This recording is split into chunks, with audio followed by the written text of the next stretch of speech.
Welcome to the Build to Scale podcast. This is Reem Ben-Shar, your host, and today we have a special guest joining us, Jonathan Gibbs, co-founder and chief strategy officer at Neto. Jonathan, thank you for joining us today. How are you? Yeah, good, Reem. How are you doing today? Doing good, thanks. So first of all, let's talk a little bit more about you. I'd love to know a little bit more about your role within Neto, what you guys do there. I've been really fascinated with AI for 8 years. I launched an AI marketing campaign with a vendor in June of 2021, and we started seeing some results that were really, really promising. And a year later, the co-founders actually called me and said, "Hey, we're struggling financially. Are you still interested in buying our company?" And we ran a process in November of 2022 to buy this company. And it was kind of like the most recent version of AI before large language models. It was literally like 30 days before ChatGPT 3 was dropped. And so we put them under contract. We started running due diligence. But they had no like customer interface. So we started building a tool set for the deal because our confidence in closing it was really high. And over the next 90 days, our chief technology officer, Akhil Tulani, who's probably one of the best AI programmers in the world, probably top 50, top 60, he basically built his own machine learning engine as a backup. And then the deal ended up not closing. And so in March of 2023, we had basically our own machine learning that we had a really high confidence level in.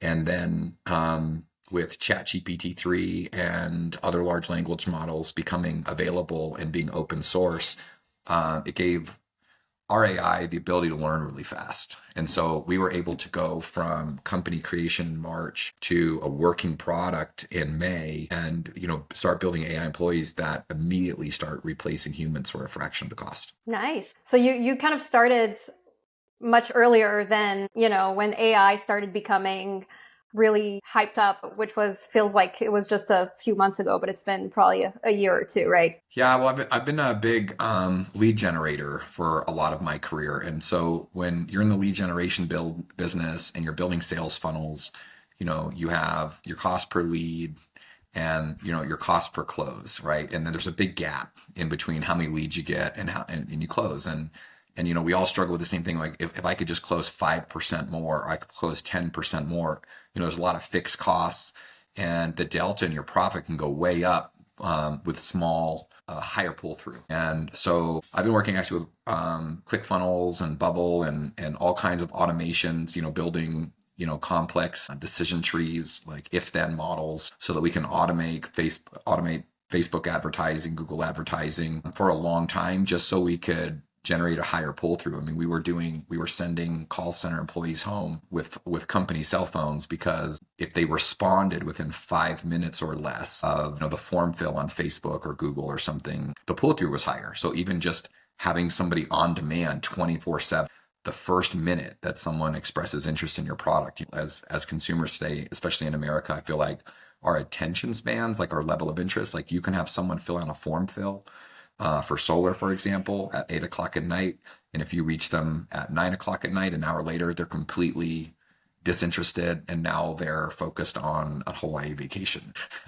So the idea of automating sales funnels, like automating a nurture loop is something I've been really passionate about. When I was 17 on a car lot, I used to send out a handwritten note to every single customer that bought, like realtors were doing in the 90s and things like that. And, I call it chimp mail. Only I was the chimp, filling out and these manual things, because touching your customer once a month, like touching your prospect once a month, in so many different businesses has been proven to increase your pull through. So when you look at the original lead cost and then the follow-up cost, right? And that investment of a postcard was about $1 a month per client. And, then we go to email and we do email nurture loops, and those are really cost effective. But then when you're looking at the pull through right now on email, right? Like well under 1%, like our email boxes now are just flooded with junk and things that, most people have a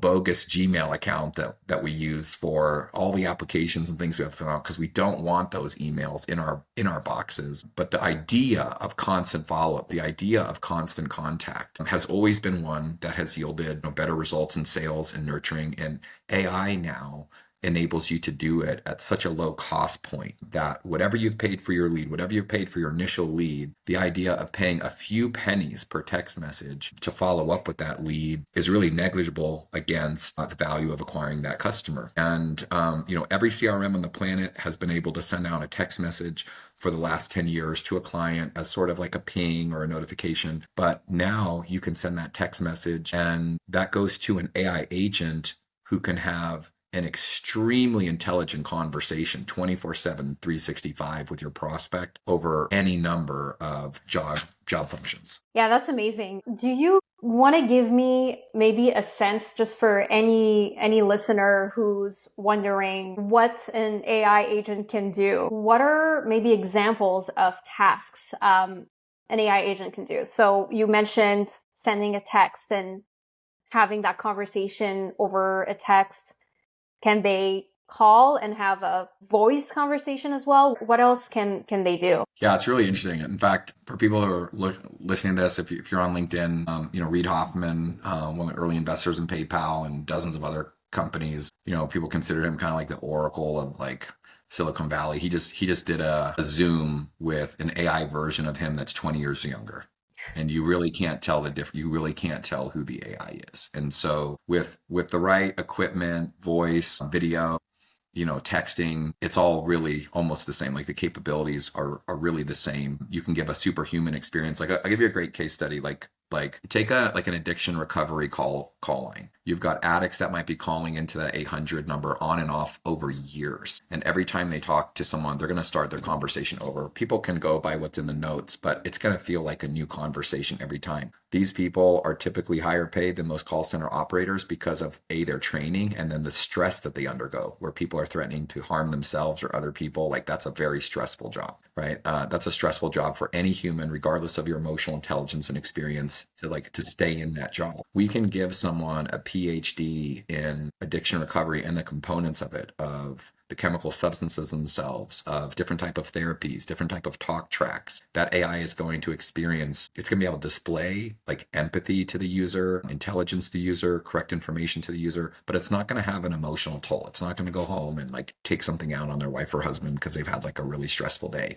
And now you can replace a $40 to $80 an hour employee with someone who has perfect memory, who can make it feel to the user how they're having just one conversation for 2 years. And then when it's time for that user to check in, this person can ask them what kind of insurance they have, check and see what type of coverage. Like they might be able to check based on their medical insurance. They might be able to check into, $1,000 rehab clinic with a $500 copay, and then they can stay in touch with them until they've actually checked in. Like they can send them text messages. So you're talking about a completely different level of experience for a fraction of the price with a human being with 20 from 65. Like the agent can stay in their job for 5 years, learn and get better, nurture these relationships over years and years and years, and not have any like emotional damage from that job. So the way you're explaining it, which is pretty amazing, right? There's the cost effectiveness that comes with having AI agents, companies being able to save, maybe use, the savings to invest in other areas of the business that's more crucial. But there's another level that you're sharing, which is more the human level, right? Which is having these AI agents take the toll of the emotional burden that comes with supporting patients, potential clients, people with other areas of other areas. So yeah, that's really amazing. Yeah, I mean, we can demo some of these conversations. It's really incredible to see. All right, so I'll show one that's really complicated. So for example, I'm going to show a conversation with a follow-up from a solar account, because solar is actually a very, very complicated product. It works different in every utility district in America. Everybody pays a different price depending on where they live. Everybody's home is shaped differently. So there's so many variables. Any agent, any chat GPT connection can like schedule day and time, right? Like if you're calling in for a dentist appointment, there's not a lot of objections you typically have to handle as a receptionist for a dental office because people are already calling, they already have the intent. I'm just trying to schedule, right? Pain or some driver motivator is doing that. But some products and services, addiction recovery, like we just talked about, or solar, has a lot of information. Like the user, the consumer, doesn't actually want to schedule an appointment until they have a lot of questions answered. And some of those questions take months for the person to get answered the right way. So here's a follow-up sequence. So you say, this is a human. So we're just sending up a follow-up sequence. So this person sat in an appointment and then they didn't buy. And so we're just checking in with them. We're just following up and checking in with them once a month. Hi, Andrew. This is Jane with Solip. You recently met with our energy consultant about solar for your home. Is solar something you're still interested in? My job is to simply answer any unresolved questions you may have. Smiley face, reply, stop, done, subscribe. So the first thing I would show you is this went out on January 29th, 2024, and the user didn't respond until February 1st. So if I'm doing a call center and I'm paying for all those fees, I just spent money and that person either didn't answer their phone or hung up on me right away, and there's no value that's been generated to the customer or the user. Here, people in a text message, people can respond on demand, and then when they get when the user sends a text message, my AI is going to reply to them in 5 seconds or less, 24/7, 365. And so when you're living in a culture where Amazon's shipping same day, right? These are some of the things, if you're selling a product or service, that we have to start servicing the client this way in their moment of interest. What's the maximum value we can bring them during the moment, the minuscule moment that they might actually be interested in that product. And so you can see here, and this is a really common response in any type of home services sale, where home services pays a lot of money for leads, whether they're getting it from Home Advisor or or Google or Facebook. Like the leads are really expensive. And so you typically have a lot of people who have very aggressive sales strategies, and it leads people like this. I am so interested, yes. I'll be honest though, I did not click well with my sales rep. He was really pushy in a weird used car sales way that didn't make me feel very comfortable. It's the main reason I've been stalling on finishing my purchased installation.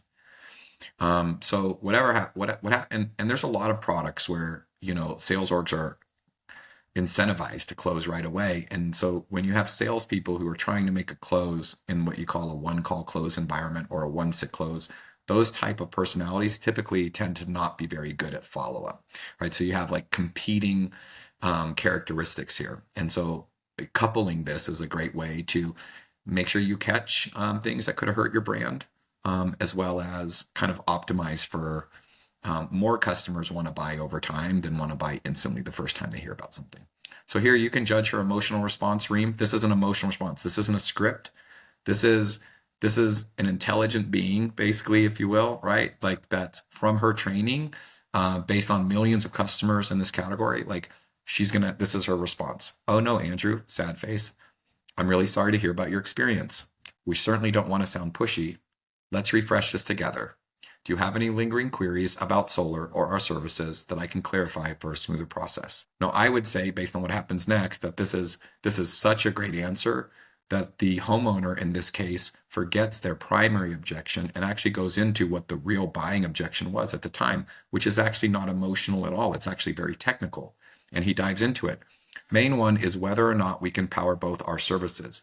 We have a house power account and then a shop account, which for some reason was split off.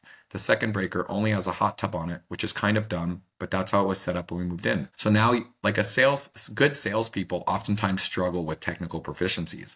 So here, whether you're using this to train your salesperson or whether they're communicating with it, I can train this AI agent in all of the equipment. What type of panels does this company use? What type of inverters does this company use? What type of software does this company use? We can train it in all the financial products. What type of leases? What type of ownership? What kind of finance is available? So not only do you get a friendly salesperson who will communicate with you, but you also get a technical. You can get like a sales engineer. Like I can train her to know everything that's in the electrical handbook, so that she can answer things really accurately. In this particular case, there's not a lot of information for a very technical question, and she answers it correctly. And you can see that she's looking at her training. Absolutely, Andrew, you can power both accounts, your house and your shop. With advanced technologies like the Tesla Powerwall or the Span Smart Panel, You can manage and prioritize where your solar energy goes from your smartphone. How does that sound? Good, but to be clear, it's two separate power bills from the city on two separate breakers.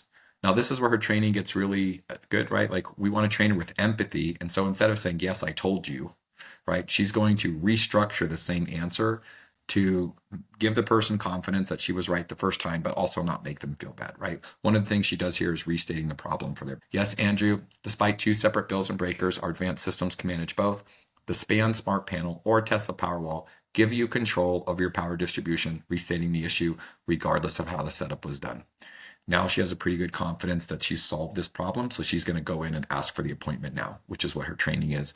Would you like to discuss this further with a consultant over a call or on an appointment? Training things like this, like training human behavior, like this is human behavior of a very sophisticated salesperson. A very sophisticated salesperson doesn't ask for the appointment right away.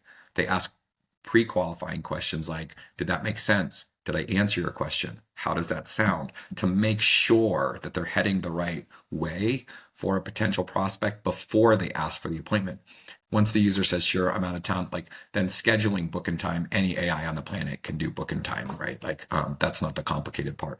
The complicated part is programming it at a very high level to answer emotional questions, technical questions, and even financial questions over time, on demand. That's what customers want. Customers don't enjoy buying cars in America, and used cars alone, that's an $800 billion a year industry. People hate buying a car today. People hate getting a quote for a roof or some of these other things because the salespeople are using strategies that are 40 or 50 years old. So if you've been through it 4 or 5 times already, you have an aversion to it just going in. And so the idea here is that we can make buying fun again. We can make the buying process enjoyable. We can make the buyer process consumer driven, customer driven.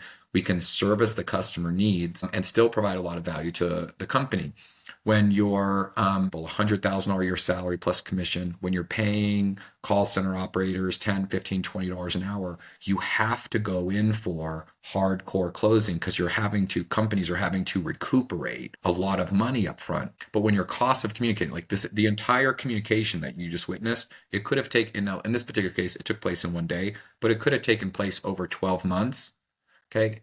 This entire communication would cost the customer less than $1 on demand, any time of day, 24/7 at that level of intelligence. And so when the communicating your value proposition and staying in touch with customers costs that much, like reduction, you can wait for your customer to be ready.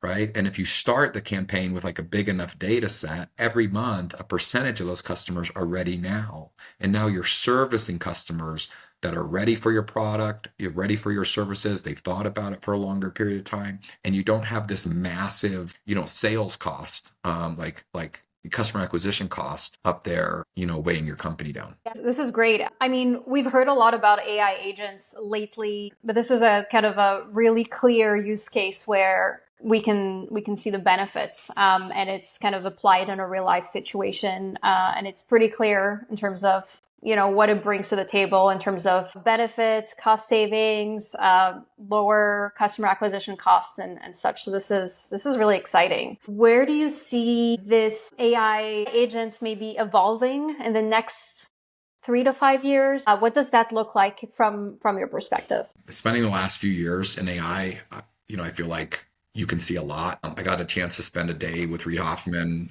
in June, and he said, I don't think anybody can forecast more than 3 years out. He said, 3 years out, we're just in science fiction. We're in a science fiction world where so much is possible. My real encouragement is business owners, like, don't sleep on this. Like the big example is that I give, which is Sears had the largest shipping and distribution in the world. Sears was the largest store in the world, and you could order an entire home and all the tools to build it, and they would drop ship all of that to you.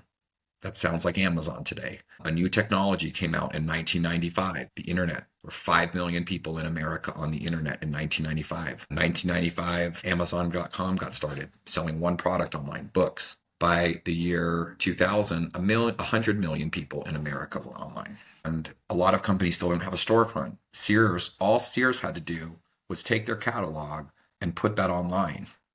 They just had to adopt to a new on-ramp, right? So you had stores and you had network marketing, and then you had this new channel, right? It was a new on-ramp for consumers to buy through, which was the internet. And Sears did not adopt. It was on 20 years to build out the shipping and distribution that Sears already had. If you look at what Amazon beat Sears at, they just beat Sears to market on a new channel.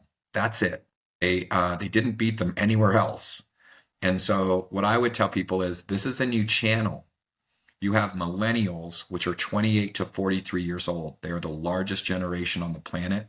In a few years, they're going to be the largest generation of homeowners for the next 40 years. They are 70% of all the workers in America. 70% of all the job holders are in this category. How do they communicate? They communicate in a text message. They order rides in text message, order their food in a text message.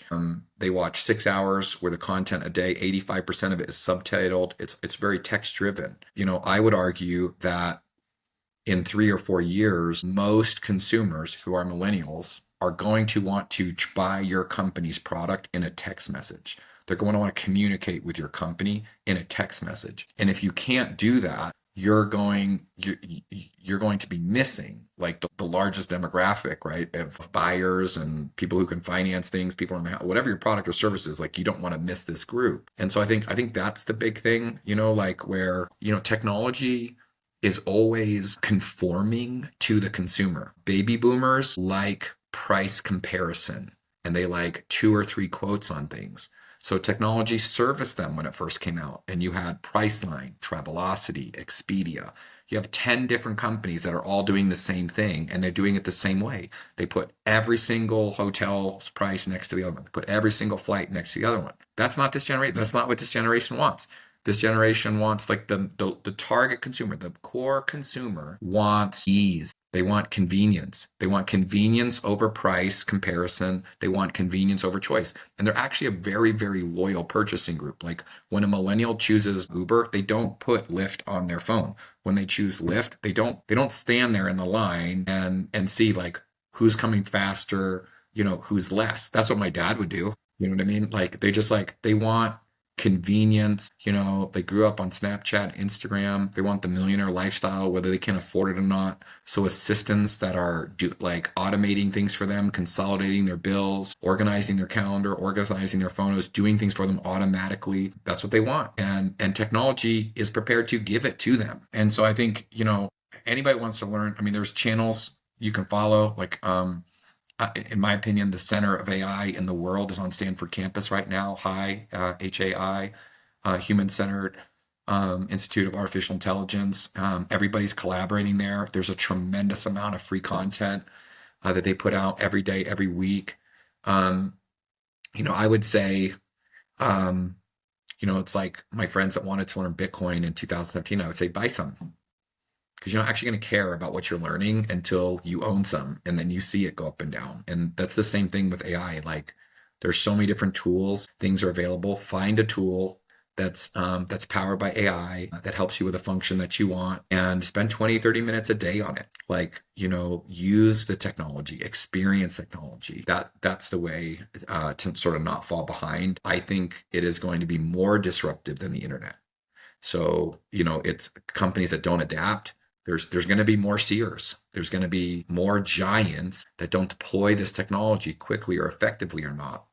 And other people are going to deploy it. I think that CEOs, like entrepreneurs, are going to start $50 million a year companies with 2 or 3 employees in artificial intelligence, right? You find a product you want to sell and you have a marketing method and you can automate all of it and you can automate all the customer service, all the accounting, all the features, and you just buy something for X and sell it for 2X, and AI manages your supply chain, emails, customer communication. I think a new form of business and fulfillment, like if you're listening to Mark Zuckerberg and some of these other people, they're saying there's going to be more AI agents online next year than there are humans. They're already being deployed, creating functions. Like I know one of the largest banks in the world have already replaced 5,000 people in their call center.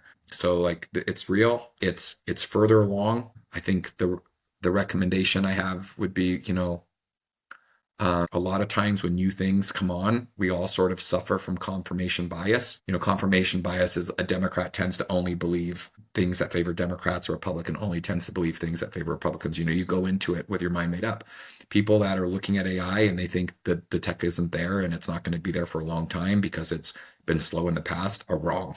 And confirmation bias is going to sideline them and hamstring them. People that feel that AI is going to be the next big thing and they're diligent and spending time on it every day, they're right, and they're going to they're going to be able to capitalize on it. This is a great way to end this episode. Just with all the conversations we've had with so many leaders, either in the industry or other industries, we've seen a lot of skepticism around AI, resistance to really invest in AI, use it. So I love this year's example. I think that's absolutely brilliant. But yeah, so if any of our listeners want to learn more about Neto, your work, connect with you, what's the best way to do that? Where can they find you? Yeah, I mean, Neto.ci is our company webpage. There's agents on there you can talk to. There's a lot about it. They can definitely hit me up on LinkedIn. There's really unlimited use cases for it. I mean, anything, any form of customer engagement, employee engagement, communication, nurturing, anything you would outsource to a call center or a third-party company, you can outsource to an internal AI agent for 1 to 5% of the cost. Thank you, Jonathan. That was a great session. Thank you for joining us, and take care.